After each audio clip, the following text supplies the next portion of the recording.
How to position better in Magic Chess Go-Go. This is a complete comprehensive guide that will break down the different types of team formation, how to position against enemy commanders, synergies, and units, and lastly, how to maximize certain item abilities and unit passives. After this video, you will be able to identify the best positioning for your team in any given situation to be able to win more ranked games. Let's get into it. Types of team formation. Number 1, the double row formation. This is the most fundamental formation that applies the general rule of thumb for positioning, with melee units such as tanks and fighters up front, while ranged units such as mages and marksmen are tucked away in the backlines. Beginners can easily understand and replicate this formation in any game. Just make sure that for every backline unit, there has to be a frontliner in front of it, so that the enemy heroes doesn't target your damage dealers immediately. Number 2, the box formation. This positioning mainly focuses on protecting and safeguarding your single hypercarry unit that is in the corner. That could be your Moskov, Naden, Aurora, Eve, etc.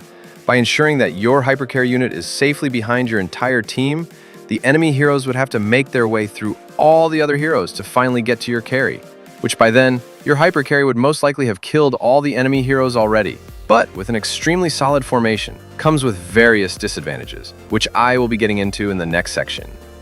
Now for number 3, the line formation. Fairly similar to the double row formation, except you have more frontliners than backliners. And you will place your frontlines at the very front row, which allows the frontliners of both teams to immediately engage in combat when battle starts. This is good because you want to try to minimize your unit's movements to retain the line formation, which would evenly spread out incoming damage, ensuring your frontline can sustain for longer fights, while 2 or 3 of your backlines consistently dish out damage without the enemy heroes getting to them as easily. Lastly, number 4, the tri-column formation. Remember when I said that playing the box formation comes with several disadvantages?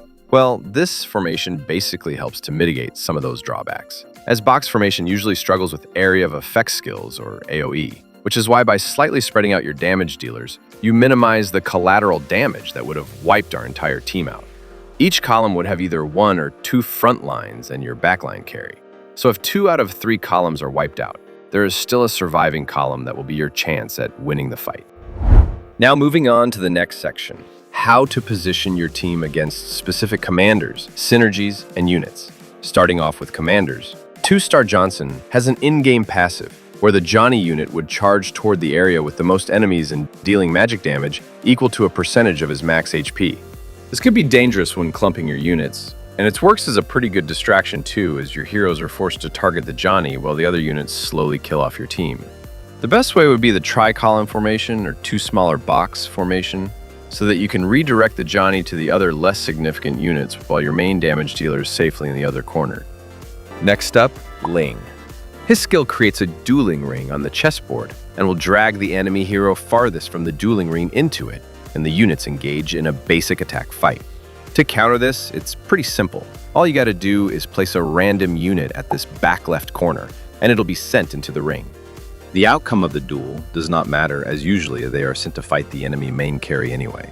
Just as long as the unit that is sent into the ring is not your main damage dealer, you'll have a better chance at fighting and winning the round. Lukas. After 4 seconds in battle, the statue transforms into a sacred beast and unleashes a shockwave blast that deals physical damage equal to 20 or 45% of max HP and stuns for 1 second. Also another dangerous commander to face when clumping up your units. So you need to try to spread out your units to avoid losing half of your entire team's HP before the fight even begins. This next one is a bonus, but you can scout the enemy Popol and Koopa and take note of their copy trap to reposition your team and try to avoid giving the enemy free copies of your hero. Now for battling against certain synergies, starting with Doomsworn. Due to Hanabi's bouncing basic attack, you could try to slightly spread out your team to reduce the number of bounces per basic attacks, minimizing her chip damage, particularly when she is holding the Bruiser or Northenvale magic crystal. Next, Shadeweaver.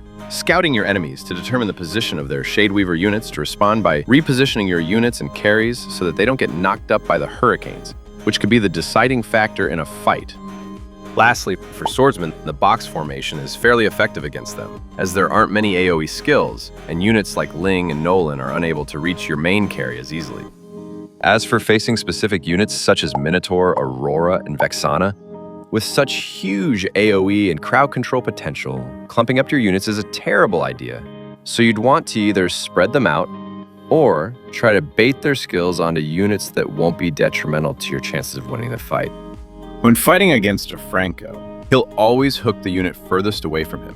So you can place 2 units at each end to ensure your main carry wouldn't be hooked into the entire enemy team. Before moving on to the last segment, if you're enjoying the video, it would be greatly appreciated if you could subscribe and leave a like, as a lot of time and effort goes into making these videos. Now heading into the final section on how to maximize item abilities and unit passives. Starting with the spells, we have Aegis, which will provide shield equal to 25% HP to the holder and allied heroes to the left and right. So you want to make sure to place 3 units side by side to maximize its use. Similarly, you want to place units beside the hero holding the Revitalize spell, which creates a healing pool that lasts for 5 seconds that restores 6% HP per second for allies in the zone, maximizing HP regeneration. With the item Oracle, it has a unique passive where allies in the same row as the holder would also gain 25 hybrid defense, which amplifies the line formation, especially as a lot of units will be lined up in the same row. Moving on to Dominance Ice, which has a passive where it reduces the attack speed of adjacent enemy heroes by 20%, while gaining extra 25% mana regen when taking damage. Ideally, the holder should be at the outermost corner of your team so that it can be surrounded easily to apply the debuff to as many enemy heroes possible.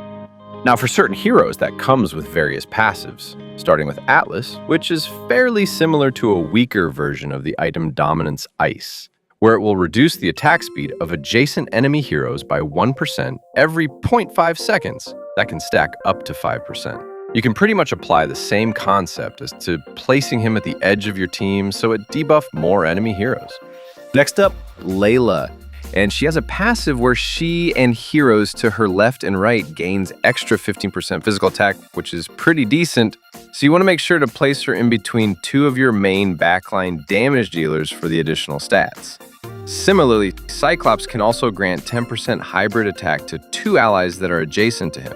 That prioritizes the 2 strongest units, so you should always place your damage dealers around the Cyclops. That can include both melee and ranged units as compared to Layla. Vale also has a passive where he grants himself and allies to his left and right 10 mana when the battle starts, a tiny boost for your units to cast their skills faster. Time for some defensive passives, with Hylos granting 150 shield to himself along with ally heroes to his left and right. Basically an Aegis as a passive, so make sure to place him between 2 frontline units. And lastly, we have Badang, who grants 6 hybrid defense to himself and ally units to his left and right. Minor yet useful passive, so make sure to also place him between 2 melee units. And that is all about positioning in Magic Chess. Hope you found this video helpful. Thank you for watching, and subscribe for more Magic Chess content.